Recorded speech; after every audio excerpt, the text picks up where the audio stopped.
What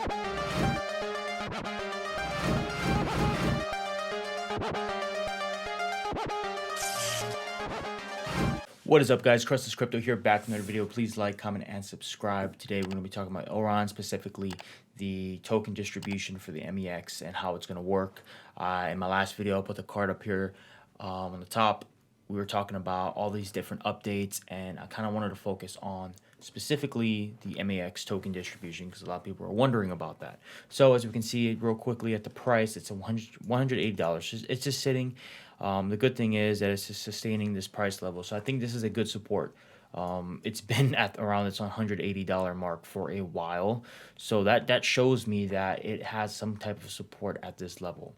You know, considering we rebounded, and I've talked about this multiple times already. But look, this is the main meat, and I really want to get into this and, you know, just dive right into this blog post. I kind of did an overview in my last video, but for this one, I want to actually talk about it and analyze it and give my thoughts on it. So the broad distribution and compelling tokenomics is introducing the MEX economic model. So what I like is that they're not just coming out with this coin and saying, hey, MEX, okay, start collecting it. No, they're going to teach you. They're going to basically lay out how it's going to work, the economics behind it, and, you know, long term, how is this going to sustain the system. So fast, secure, scalable, inexpensive, decentralized.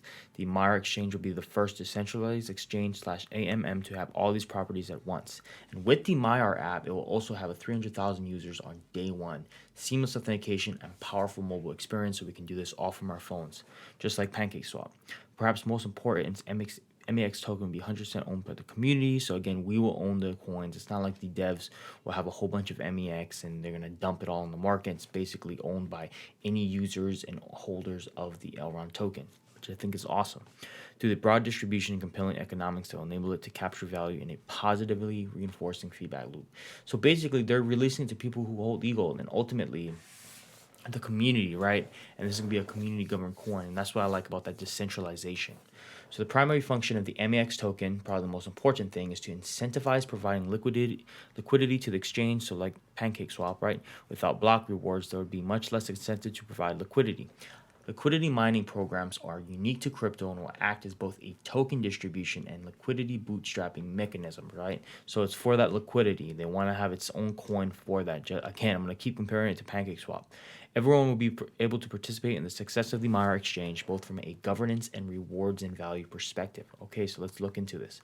So bootstrapping the Maiar Exchange. To bootstrap exchanges of any kind and build network effects, one has to address a chicken-egg problem where they begin with both low liquidity and low trading volumes. So again, what comes first, the chicken or the egg? It's important to know here that it's going to start slow. It's going to start with low liquidity, low trading volumes, because not everyone's going on top of it yet. It's not being used daily.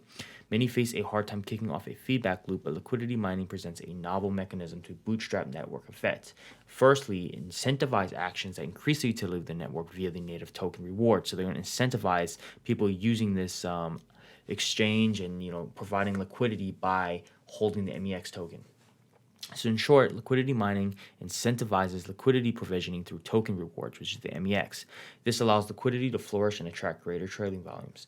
Liquidity can create the following feedback loop. So basically, more trading volume equals to higher market makers' profits, which means more liquidity provided, and then again, less slippage and tighter spreads and more trading volume. So this is a cycle of life, guys, where more trading volume is going to result in this, and it's going to go ultimately loop back into more trading volume.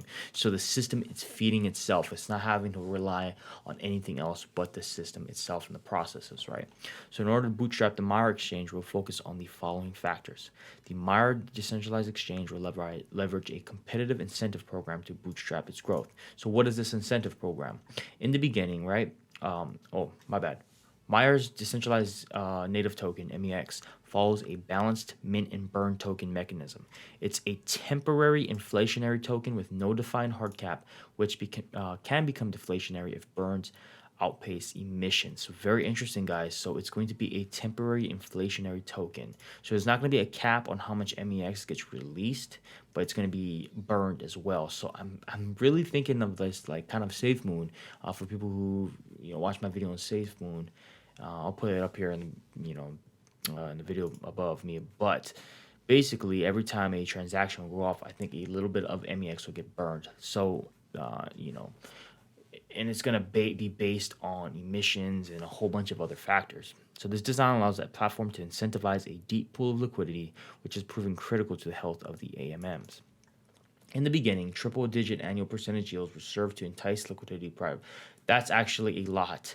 When you're talking triple-digit annual percentage yields, that is very enticing to liquidity providers and effectively bootstrapping the supply side. So those rewards will ultimately increase TVL, kicking off a reflexive flywheel, which will serve as a catalyst for token demand and appreciation, leading to higher APIs and TVL. To further expand user growth, Maiar Decentralized Exchange will create a separate incentive to enable participation for Ethereum-based and Binance Smart Chain-based decentralized finance users, sharing the opportunity to convert ERC20 and BAP token. Wow, guys, this is huge. So they're not going to be like, hey, that's Apple, that's Samsung, we're Google, we're doing our own thing. No, they want to integrate. They're open on allowing the Binance tokens, like Smart Moon, Safe Moon, stuff like that, those kind of coins, as well as the ERC20 tokens, guys. So they're trying to get both platforms in on their exchange, and I think that's genius. I think they need to, because it's going to make it easier for people to transfer over. So further expand, again, they're sharing the opportunity to convert your ERC20 and BEP20 tokens to ESDT tokens, so users can earn MEX. Wow, guys, that's amazing news, and I can't harp on that enough. That shows like how Elrond's not trying to compete, it's trying to be cooperative and trying to work with them. So in order to properly manage the inflation and liquidity mining expenditure, we've identified two approaches that will be very useful. First, deflationary pressure, so burns reduces supply minted, okay, right, and set a weekly/monthly LM budget and mint supply accordingly. With the benefit of community governments subsequent to the initial bootstrapping period, other approaches will be taken into consideration, like for example, setting a long-term LM budget, allocating percentage of this total supply towards it, and capping the supply. Combining weekly, monthly LM budgets with more effective deflationary pressures seems to be for now a better path forward. So again, guys, Maiar DEX is not just an AMM. We are building a full product stack that enhances the growth of Elrond, Maiar Decentralized Exchange, and the Maiar Wallet. They're making it very synergistic, guys. They want each and every single part of their ecosystem to blend and smooth well together. And to me, divided we stand, or divided we fall, together we stand. I don't know, I probably didn't say that right, but what they want to do is make sure that everything's integrated with each other. And this is kind of a long post, guys, so skip to where you need to, but this is important information. This basically gets us to understand the Maiar DEX. This is very important information. So Maiar DEX will serve a distinct community already growing around Elrond and the Maiar Wallet, expanding the product suite by building synergistic DeFi primitives on top of Maiar DEX AMMs. For example, the Maiar Launchpad, right, and the projects debuting on it will tap into decentralized funding and will be introduced to our global and passionate community, partners, and investors along with the broader Elrond ecosystem. These new projects will get access to a Launchpad, enabling them to raise funds and directly bootstrap their initial liquidity. Again, liquidity is important. Aside from traditional yield farming where LP tokens are staked for rewards, the platform will introduce MEX pools that allow MEX to be staked to earn more MEX and soon after other tokens. This increases the eagerness for community projects to partner and launch MEX pools because they'll be able to leverage Elrond's and Maiar's superior reach and market attention. Moreover, MEX's single-sided API staking not only takes supply off the market, but it also dilutes non-stakers. This creates a strong impetus for usage of the token as stakers will receive immediate value from staking, while non-stakers will be penalized for non-staking. Guys, they're offering staking for the MEX token. You got staking for the Elrond itself token. Yeah, guys, staking is going to be important because it's going to make sure MEX is available. Gamified rewards as in NFTs, lending, borrowing, margin trading, binary options, fixed. Wow, so many different things, guys, will be in the new future drive even more intention and engagement. This is not just some one pump chump, guys. This is a fully fleshed out system. And if you're not on the Elrond chain, you better get on it. People are complaining the price is not boosting what every other coin is. I'm not worried about that at all. I'm continuing to collect my dividends. Guys, this is a solid project. I'm not worried about the price right now. Short term, yeah, it might not go up as fast as VeChain or, we got Ripple. But those have been in the game for a lot longer. You have to understand, Elrond has not been in the game for that long. It hasn't been in since Bitcoin's first got in. It's probably 2-3 years old, guys. The team is working hard. You need to be patient. Just patience is key. Just forget about your investments and just make sure that you have confidence in the team and the projects. That's the most important thing. So decentralized ownership, a fair launch. Until recently, the DeFi community had no means of participating in the upside of the explosion in AMN DEX volumes. Even as Uniswap began taking DeFi ecosystem by the storm, the community could neither govern nor share in the protocol's success. Enter Maiar DEX, a 100% community-owned DEX. On top of the participation through ownership, community will be able to directly contribute to the protocol's innovation via governance and developers' grants.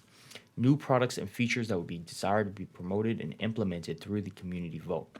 Everyone will be able to participate in Maiar DEX's success both from a governance and ownership perspective. So everybody's got a piece of the pie, guys. So with all that said, that is a lot of information. I'm going to put a timestamp for this part now. So the MEX Tokenomics, we're going to be getting into the tokenomics here and how it's actually going to work. We acknowledge the importance of establishing a direct link between Maiar DEX's value capture and the MEX token's value accrual. Today, this is still a key issue many DeFi protocols face. Building a new revenue options to reward all MEX stakers provides an immediate and direct financial incentive for investors, to hold the MEX token. Through this mechanism, the MEX token will capture a portion of the cash flows generated by the exchange, providing a scalable pathway for token holders to reap rewards from Maiar DEX's success. So the MEX's emission schedule is equally important. Liquidity mining programs are unique to crypto and acting as both a token distribution and liquidity bootstrapping mechanism. Many DeFi protocols fail to successfully create a sustainable emission structure, and MEX's economics design begins with an aggressive token emission schedule to rapidly bootstrap and accelerate growth, followed by a gradual reduction of rewards in favor of token conservation, combined with lockup incentives favoring longer-term alignment and contribution. So basically, it's a lot of information, but basically what it's saying, they're going to give out a lot of MEX in the beginning, and then that's going to be dying out as time goes on so that the stability of the coin can survive. Because obviously, they didn't get the MEX token out because nobody has it. That's why they're doing their daily snapshots. They're going to be releasing a whole bunch of MEX in the beginning, and then after that's all been released, they're going to shut that faucet off, so to say. So MEX is supply, distribution, and emission. Its primary function to incentivize, again, providing liquidity. There's no hard cap. We've already talked about this previously. Only supply of MEX tokens, making it an inflationary token. Without block rewards, there would be much less incentive to provide liquidity. Right.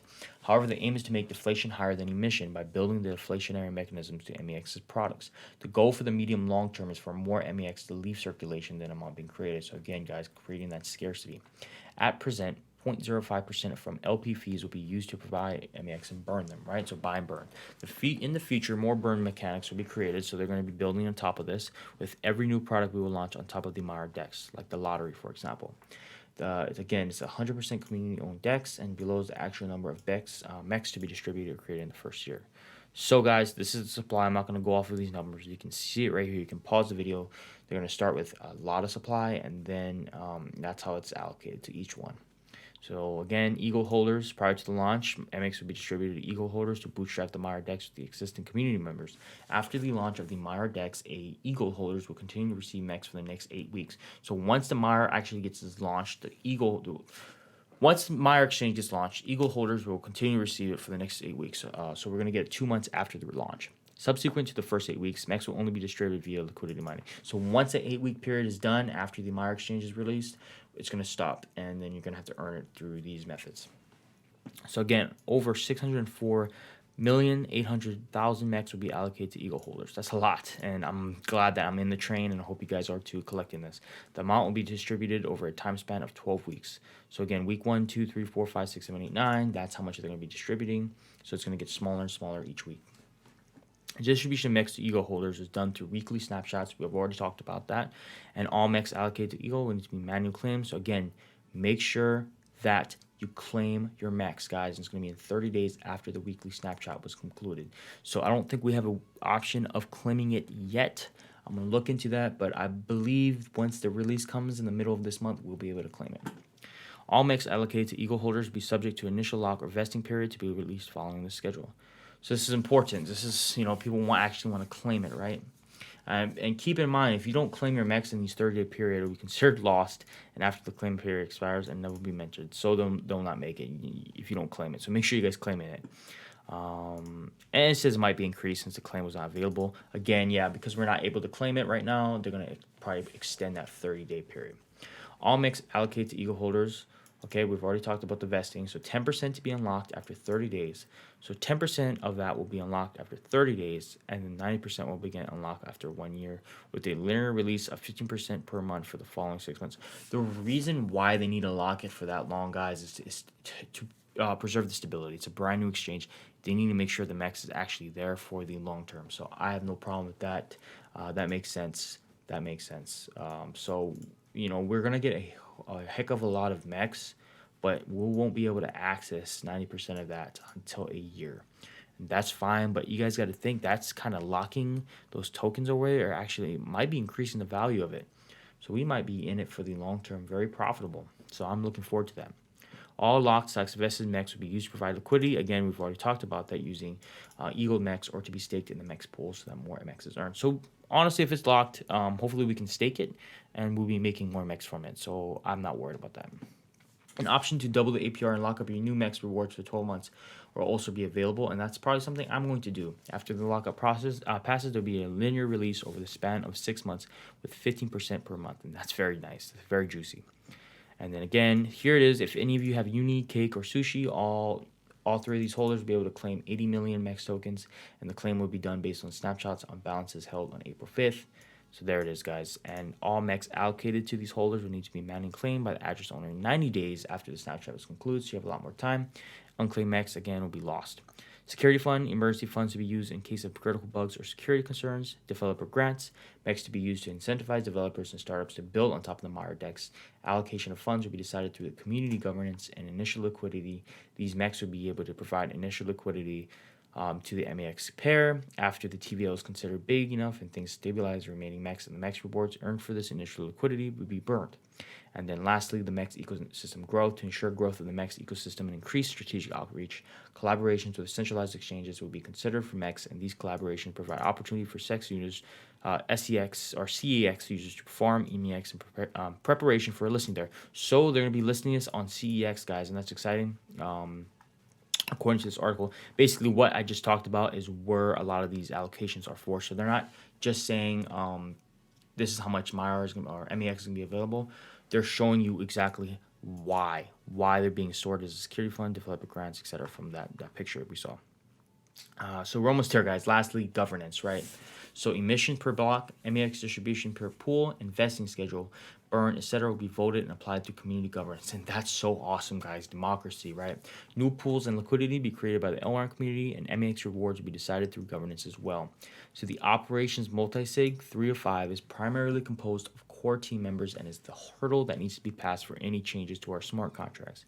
Adding and removing pools, changing pool rates, changing the MEX block reward, approving transactions coming out of the dev fund / security / liquidation fund or liquidity fund, and then lastly, overall changes to smart contracts. So they're letting the community govern and dictate how certain things, rules, regs, and changes in different things from the weights and the rewards, all by the community, me and you voting for that. So that's cool. That's something that we don't really see a lot, that the community actually has a say in the matter. And I'm interested to see how they decide to implement that.